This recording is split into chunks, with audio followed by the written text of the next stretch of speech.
It is Friday, the 8th of June, 1990, and we're in Milan, Italy for the 14th FIFA World Cup.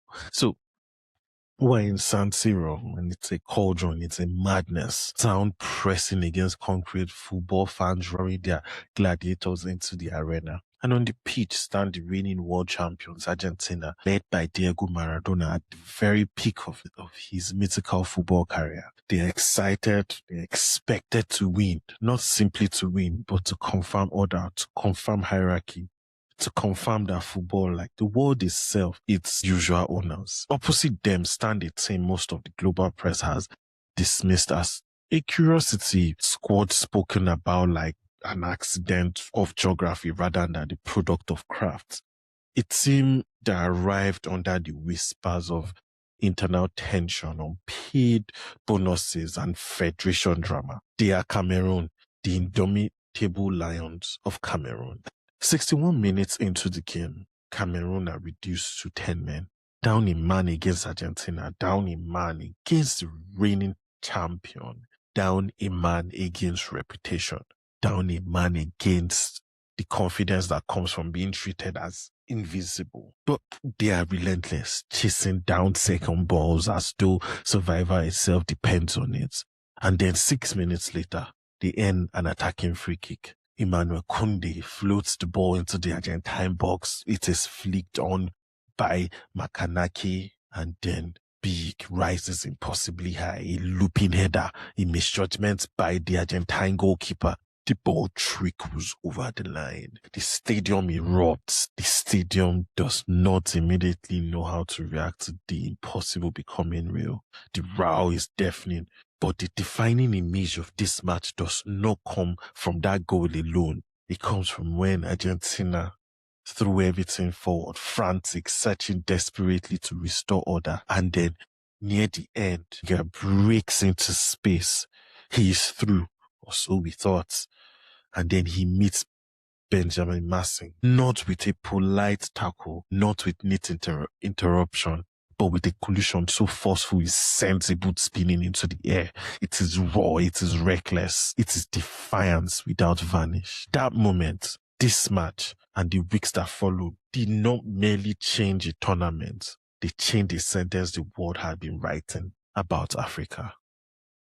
Hi, my name is G and I'm a former librarian, and today we're not taking a book on the shelf, we're taking a story. And we're not talking only about football, we're talking about dignity, we're talking about the country that was wrestling with itself. We're talking about this summer when Africa stopped asking for permission to be taken seriously. This is the story of Cameroon and Italia 90. This is about courage, and this is about Hemlè. So, to understand why 1990 felt like an earthquake, we first have to understand the ground it shook. So for decades, the global perception of African football, and often by extension, African modernity, was shaped by dismissal, by a style of storytelling that treated African teams as entertaining but unpredictable, emotional but never serious. These institutions that told these stories reinforced this narrative. Until 1970, Africa did not even have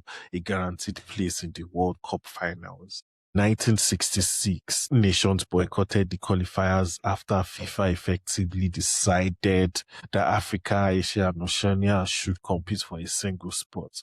It was not merely unfair, it was a message. Your presence is optional. So when African teams did appear, the coverage was often patronizing and the media narrative could be cruel. One infamous example that lingered for years was 1974. Zaire, now Democratic Republic of Congo, were playing Brazil. During a free kick, defender Lunga ran from the wall and kicked the ball away before it could be taken. The easy narrative that was framed at that moment was comedy, it was bizarre, it was naive, proof that Africans did not understand the rules of the game. But the fuller context that emerged later was darker. Zaire players were under intense political pressure. The dictator at the time, Mobutu Seko, had reportedly threatened consequences if the team suffered further humiliation. Bonuses had been withheld. I was shattered. Fear, I mean real fear of these players not being able to return to their home country, not being able to see their families, hung over them, hung over the squad, especially after they had suffered an humiliating 9-0 distress call. It was survival, but the world laughed anyway. And so by 1990, you would think that maybe people would have understood, the stereotypes would have disappeared, but they did not. Representing Africa at the World Cup at the time arrived innately carrying them like unwanted luggage. On paper, the gap looked real. Argentina had global superstars. Cameroon scored largely based in France, even though they featured professionally, but they featured for modest clubs that were mainly in lower divisions. Men who were skilled, disciplined, and experienced, but not treated as elites by the football establishment. Even their coach, Valeri, was considered an odd fit because he had to navigate language barriers. There was federation politics and skepticism. It just felt another joke of a country from Africa who was coming to the World Cup. The stage, as the world imagined it, was set for polite elimination. What the world did not see was the pressure cooker Cameroon itself had become. And so with that background, we understand that Cameroon at that time, 1990, was wrestling with the ghost of its own creation. This was a country stitched together from multiple colonial histories, from the German, the French, and the British. And that's one of the reasons why it's often described as Africa in miniature, because of its cultural and geographic diversity. And so politically, Cameroon at that time was very unstable. After independence, both Francophone and Anglophone regions were drawn into an increasingly centralized state. But over time, tensions hardened, particularly among Anglophone communities who felt marginalized within a largely Francophone power structure.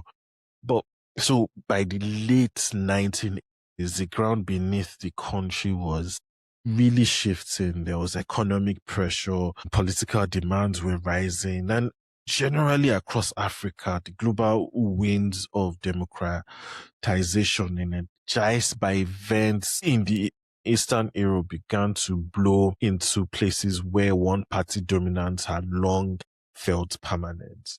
Weeks before the World Cup, the Social Democratic Front had launched publicly in Bamenda. Security forces responded with violence and people were killed. I mean, the country was on edge. And now imagine in this climate, the national team was not merely a sports team. It was more of a vessel for pride. Yes, a vessel for pride, but also for projection, for the idea that a country could be fractured within, yet still appear whole to the outside world was even unimaginable. And during the course of this research, just going to understand what it meant, what this World Cup meant culturally to Cameroon, kept coming across a particular word that I mentioned at the beginning of this episode. And it's called Hemlè. And I found it's interesting to find that this it took me a while to find detailed exploration of the world that fully encapsulates the psychological and sociological effects of what it meant. And it's titled An Exploration of Hemlè, which is the identity of the Indomitable Lions of Cameroon football team. And yeah, like the abstract says, the study investigates the cultural concept of Hemlè, meaning the fighting spirit or bravery in the Bassa language. The study examines its manifestation across three key dimensions: as a psychological motivator for players, a narrative framework in media representations, and a marker of collective identity among fans. And I think what even makes this very rich is it employs, like it says here, employs a qualitative methodology.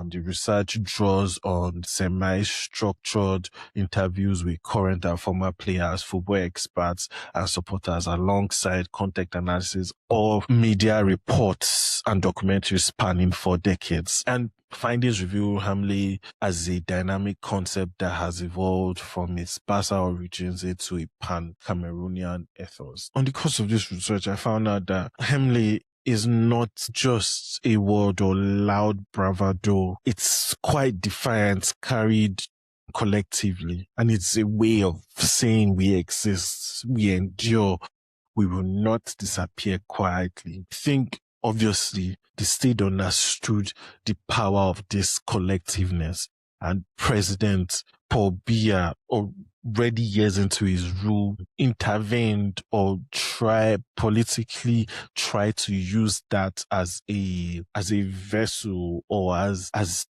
a marker to try to bring some semblance of recognition, some semblance of unity into an already fractured state or country. And so he directly intervened by calling on Roger Milla, a 38-year-old striker who had stepped away, retired from international football, and was playing the rest of his years. He urged him and even insisted on his return to the national team. And at that point, it felt as though politics had reached into the dressing room. And if anybody knows anything about football, there's this idea or there's this intentional recognition of trying to separate politics from football, even though sometimes it's being questioned or there's a blood line, or the lines are usually blurred. But in this case, those lines were obviously intentionally and purposely crossed or blurred. And then the Indomitable Lions of Cameroon arrived Italy carrying more than their boats and tactics. They carried a fractured national mood, a skeptical world, a complicated federation, and a veteran super sub, as we will later see, whose return embodied both hope and controversy. Now that we understand the terrain Cameroon came from, the political tension, the national pressure, the weight of expectation, let's return to the World Cup itself. It's the San Siro opening match, Argentina versus Cameroon. Argentina were the reigning champions. Diego Maradona carried the gravitational pull of global attention, the kind that bends narratives before a ball is even kicked. Cameroon walked into the match against the world. They walked into a match the world had already decided. This was supposed to be a ceremony, a confirmation, order reasserting itself. But Cameroon did not play like tourists. They marked tightly, they broke rhythm. Every second ball was contested. Every moment was deliberate. Then the moment that should have ended the story, the red card, in the 61st minute, Cameroon were reduced to 10 men. Cameroon has tried for the last 60-something minutes. The hierarchy should reset itself. This is where the script snaps back into place, right? But instead, 6 minutes later, Cameroon scored. A free kick floated into the box. Big Rose. Pompidou misjudged the ball. He slipped through him, crossed the line, and suddenly the impossible was real. Cameroon won. Argentina 0. Cameroon were leading. Near the end came the image the world will replay for decades. Benjamin Masseng's tackle, the flying boots, the red card, the chaos. Cameroon finished the match with 9 men. They still won. the miracle of Milan was not luck, it was refusal. Next came Romania. A tighter match, less chaos, more tension. But then the man, the myth, the legend, Roger Milla entered. At 38, he was not meant to be a solution. He was meant to be nostalgia. Instead, he scored and danced the Makossa, the corner flag. Joy without apology, celebration without permission. Cameroon advance. Then came Colombia. Then Higuita's mistake. Then history. And then England. Cameroon did not collapse. Cameroon played. Cameroon attacked. Cameroon believed. They took the lead, and for a moment, the semi-final felt close to touch. It felt within reach. But 2 penalties, they lost, but they redrew the map. So behind the scenes and the headlines were human lives, men navigating dignity inside systems that were intentionally or unintentionally designed to keep them small. Let's take Roger Milla. His return to the national team began as a political decision, a presidential intervention that unsettled the locker room. Some teammates saw him as not as a footballer, but as power walking in boots. And yet, by the end of the tournament, he left not as a symbol of politics, but as a football truth. His goals spoke louder than his controversy. Then there was also Thomas Nkono. Amid internal tension, criticism, he stood firm. His performances traveled far beyond Italy. In that tournament, a young boy watching him from Italy, Buffon, saw something he wanted to become. Years later, Buffon would name his son Thomas, a quiet acknowledgement that influences does not always flow in one direction. And then they were the journeymen, without hype, without protection, without guarantees, men shaped by short contracts, trials, and biases, good enough to be useful, barely valuable enough to be celebrated. In Italy, they became symbols not because they asked for charity, but because they demanded recognition. They were not pleading to be included. They were proving they already belonged. So yes, Cameroon reached the quarterfinals of the 1990 World Cup, but the deeper question is, what did they actually win? They won more than matches. They won space in the global imaginations, in conversations that previously excluded them. They won narrative, ground in a sport that had long treated African teams as entertaining disruptions rather than serious contenders. They also won a brief, powerful moment of national unity. In a country strained by political tension, economic pressure, and unresolved questions of identity, football created a shared emotional experience. And for weeks, Cameroonians could gather around a story that did not begin with fear, but with pride. Yet, this victory carried a quiet warning. States learn quickly how to use joy. National euphoria can become a tool, a shield against accountability, a distraction from unresolved structural problems. Football can pause conflict. It can soften tension, but it cannot solve it. Cameroon's triumph did not automatically become Cameroon's healing. It probably just put a band-aid on it. If Italia 90 was such a watershed moment, why does it feel today like a half remembered peak rather than a foundation? Because moments when built upon turn into myths, really. Cameroon's run became something to remember and replay rather than something institutions were rebuilt around. And because stereotypes linger, the boot flying through the air traveled further than the discipline that made that victory run possible. And because football, no matter how beautiful, cannot replace governance, infrastructure, or political courage, it can merely emulate or mirror what is actually happening in a country. When the tournament ended, Cameroon returned to this same unresolved pressure that football can illuminate but cannot repair. So to close, here are few shelf anchors or paths for those who want to go deeper. The work by Jonathan Wilson, who explores football's outsiders and the disruption of inherited hierarchies. There's also Ian Hawkeye's Feats of the Chameleon, which situates African football within broader conversation about power, identity, and myth making. And there's also research on Hemlè itself, which I will add the links of all this to the show notes and the description in YouTube. Just to close out, Cameroon in 1990 was not just a football team, it was a statement, a corner flag dance that told the world we are here, we are skilled, and we are not asking permission to celebrate. I just wanted to bring this story because just like so many stories from Africa, about Africa, it's been lost. Time has covered those stories. They've become myths, they've become things that, or stories that have nostalgic feeling.